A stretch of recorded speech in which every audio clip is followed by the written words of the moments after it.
तर काल होता श्रावणातला पहिला सोमवार आणि सोमवारचा उपवास सोडण्यासाठी म्हणून मी ही थाळी बनवली होती. तर अगदी छान अशी उपवास सोडण्यासाठी म्हणूनची व्हेज थाळी आहे. म्हणजे अगदी सहज आपण बनवू शकतो.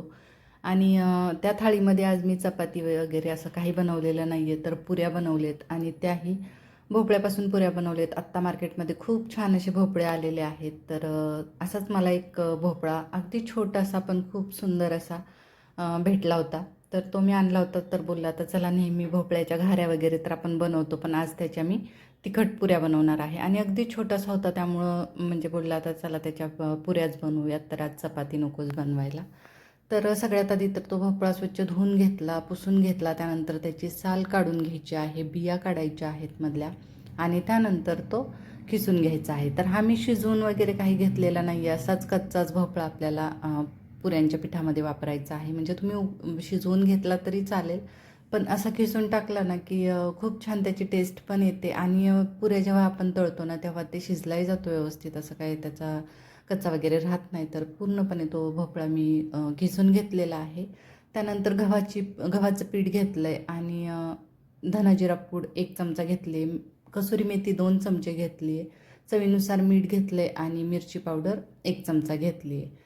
तर मिरची पावडर ऑप्शनल आहे, कमी जास्त करू शकता किंवा बाकी त्यातले मसाले कमी जास्त करू शकता. त्यानंतर 2 चमचे कच्चं तेल घातलेलं आहे आणि हा जो आपण पूर्ण भोपळा खिसला होता, म्हणजे अर्धा किलो वजनाचा तो भोपळा आहे. तर म्हणजे तुम्हाला असा भोपळा नाही भेटला तर तुम्ही जो मार्केटमध्ये काळा भोपळा त्याचे फोडी वगैरे आपल्याला भेटतात, आपण पावशेर किलोवर वजनामध्ये आणतो, तर तो आणून तुम्ही किसून घेतला तरीही चालू शकतं आहे. आधी तर ते सगळं साहित्य मी चांगलं पिठामध्ये मिक्स करून घेतलं आहे आणि त्यानंतर अगदी थोडं थोडं करत पाणी घालून आपल्याला या पिठाचा गोळा मळून घ्यायचा आहे. जशी आपण चपात्याची कणिक भिजवतो अगदी त्या पद्धतीमध्ये.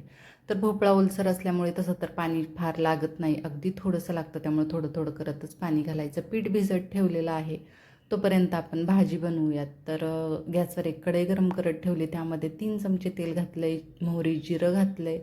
मोहरी जिरं छान तडतडलं की त्यामध्ये लसूण खोबऱ्याचं वाटण घातलं. तर लसूण खोबरं आणि कोथिंबीर हे कच्चंच मिक्सरला वाटलं होतं, ते 2 चमचे घातले. त्यानंतर 1 कांदा आणि 2 टोमॅटो हे कच्चेच असे त्याचं प्युरे करून घेतलेलं आहे. तर ती प्युरे आपण यामध्ये परतवून घेणार आहोत. तर आता लसूण खोबरं आणि कांदा टोमॅटो हे सगळं तेल सुटेपर्यंत छान छान असं परतवून घ्यायचं आहे. आणि ते चांगलं परतवलं अगदी तेल सुटेपर्यंत की त्यानंतर अर्धी वाटी आपल्याला घट्ट असं दही घालायचं आहे. तर हे दही फार आंबट नको आहे, जास्त आंबट असेल तर 1-2 चमचे फक्त घाला. त्यानंतर आता दही आपल्याला अगदी तेल सुटेपर्यंत परतवायचं आहे. त्यानंतर घालायचेत काही मसाले. तर मिरची पावडर 1 चमचा, 1 चमचा कांदा लसूण मसाला, मीठ, त्यानंतर गरम मसाला 1 चमचा आणि हळद घातलेली आहे थोडीशी. तर असे घरातले बेसिक मसाले घातलेले आहेत, तेही छान असे परतवलेत. आणि त्यानंतर हे आता फ्लावर आणि बटाट्याचे काप घालणार आहे. तर हे कच्चंच आहे, मी चिरून ते फ्लावर गरम पाण्यामध्ये ठेवला होता, त्यानंतर बटाटे चिरून पाण्यामध्ये टाकले होते, त्याच्या फोडी. आणि 1 वाटी फ्रोझनवाला हा वाटाणा आहे. तर तुम्ही ताज्या फ्रेशवाला वाटाणा घेतला तरी चालेल. आणि ह्या भाज्यांऐवजी तुम्हाला आवडतील अशा तुम्ही वेगळ्याही कोणत्या भाज्या वापरू शकता किंवा पनीर वगैरेही अगदी घालू शकता. आणि आता सगळ्या त्या भाज्या छान तेलावर परतल्यानंतर घालायचं आहे पाणी. तर 1.5 ग्लास पाणी घातलेलं आहे. आपल्याला हे फार पातळ बनवायचं नाही आहे, तर अशी दाटसर थोडीशी भाजी बनवायची आहे. तर पाणी घातल्यानंतर आपण त्यामध्ये 1 चमचा कसुरी मेथी आणि थोडीशी कोथिंबीर घालणार आहोत. त्यानंतर ही भाजी आपल्याला चांगली 10 ते 12 मिनटं उकळवून शिजवून घ्यायची आहे. तर कसुरी मेथी आणि कोथिंबीर घातल्यावर मी एकदा ती चांगली ढवळून घेतली आणि त्याला उकळी आली. आता ती उकळत एका साईडला ठेवून दिली आहे. तर त्यानंतर मी एक चटणी बनवते आहे, तर लसणाची चटणी बनवते तोंडी लावण्यासाठी. खूप छान ही मेनू आहे. तर मला हा ना अगदी मोठा असा लसूण मार्केटमध्ये भेटला, तर मी आणला होता. आत्ता पावसाच्या सीझनमध्ये कसं आपल्याला लसूण सोलायचं खूप मोठा टास्क असतो, कारण तो सहज सोलला जात नाही आणि नखांना खूप त्रास होतो. पण मला हा लसूण भेटला, तर इतका छान लसूण आहे, म्हणजे अगदी मोठ्या मोठ्या त्याच्या पाकळ्या आहेत. तर बोललं चला आपण त्याची थोडी तोंडी लावण्यासाठी चटणी बनवूयात. तर 2 कुड्या सोललेल्या आहेत तो पूर्ण लसूण. त्यामध्ये अगदी अर्धा चमचा कांदा आहे, तो थोडा मोठा चिरलेला आहे. त्यानंतर अर्धा चमचा जिरं, चवीनुसार मीठ आणि 2 चमचे जे आहे ती कश्मीरी लाल मिरची पावडर घातलेली आहे. ती काही फार तिखट नसते, बस कलर छान येतो. तर आता ते आपल्याला ओबडधोबड असं कुटून घ्यायचं आहे. तुमच्याकडे खलबत्ता नसेल तर तुम्ही मिक्सरला पल्स मोडवरही हे वाटू शकता. तर बघू शकता अशा प्रकारे मी आता ते चांगलं कुटून घेणार आहे. तर आता दाखवते तुम्हाला ते कुटून झालेलं आहे बऱ्यापैकी. जास्त आपल्याला त्याची अगदी फाईन पेस्ट बनवायची नाही आहे, तर थोडंसं जाडसरच राहिलं पाहिजे. तर आता दाखवते तुम्हाला चमच्यामध्ये घेऊन आपलं ते छान असं ते कुटून रेडी झालेलं आहे. त्यानंतर आता त्याला आपण तडका देऊयात. तर गॅसवर एक तवा, शक्यतो लोखंडी तव्यामध्ये केलं ना तरी खूप छान रेसिपी होते. तर तेल गरम केलं आहे तव्यामध्ये, त्यामध्ये जिरं मोहरी आणि हिंग घातलं आहे. ते छान तडतडलं की त्यामध्ये घालायचा आहे एक बारीक चिरलेला कांदा. तर कांदा त्यामध्ये घातला आहे, पण तो आपल्याला पूर्णपणे त्यातलं मॉइश्चर जाईपर्यंत, कलर चेंज होईपर्यंत परतवून घ्यायचा आहे. आणि त्यानंतर घालायचं आहे हे वाटलेलं लसणाचं वाटण. आणि आता आपल्याला ते पूर्ण त्याचा मॉइश्चर जाईपर्यंत परतवून घ्यायचं. म्हणजे ही अगदी 8 दिवस म्हटलं तरी ही चटणी टिकते. तोंडी लावण्यासाठी खूप छान चटणी आहे, पण आपल्याला ती आपण किती चांगल्या पद्धतीत ही अशी तेलावर परततो त्यावरती जर टिकणं ठरलेलं असतं. तर आता बघू शकता बऱ्यापैकी ती चांगली मी परतवून घेतलेले आहे. आणि त्यानंतर घालायची आहे फ्रेश क्रीम. तर हे मी घरच्याच दुधावरची साय घातलेली आहे. चांगले 2 चमचे घातली. आता तुमची लसणाची क्वांटिटी ज्या प्रमाणात असेल ना त्या प्रमाणात तुम्ही साय घालू शकता. जास्त जर असेल लसूण तर तुम्ही अगदी अर्धी वाटी 1 वाटी म्हणजे फ्रेश क्रीम किंवा दुधावरची साय घालू शकता.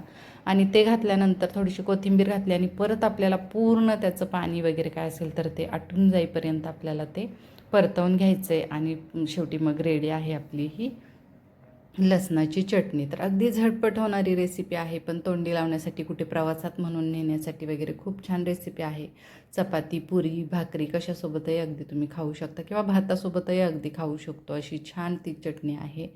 तर आता ती चटणी तर आपली करून झालेली आहे. त्यानंतर आपल्या इकडं पुऱ्यांचं हे पीठही चांगलं भिजलेलं आहे. तर आता मी त्याच्या पुऱ्या करून घेणार आहे. तर अगदी छोटंसं आपल्याला पुरीच्या साईजमध्ये त्याच्या बोट्या घ्यायच्या आहेत आणि त्यात आपल्याला पिठावर लाटून घ्यायच्या आहेत. तुम्ही तेलावरही लाटू शकता, पण मी पिठावरच लाटलेलं आहे. आणि बघू शकता पुरीच्या साईजमध्ये अशा आपण लाटायच्या. अगदी मोठी एक चपाती लाटून जरी ती तुम्ही अशी एखाद्या डब्याच्या झाकणानं वगैरे कट केली तरीही चालतं, पण मी एक एक सिंगल अशी लाटून घेणार आहे. त्यानं कशा त्या फुगल्या जातात छान अगदी.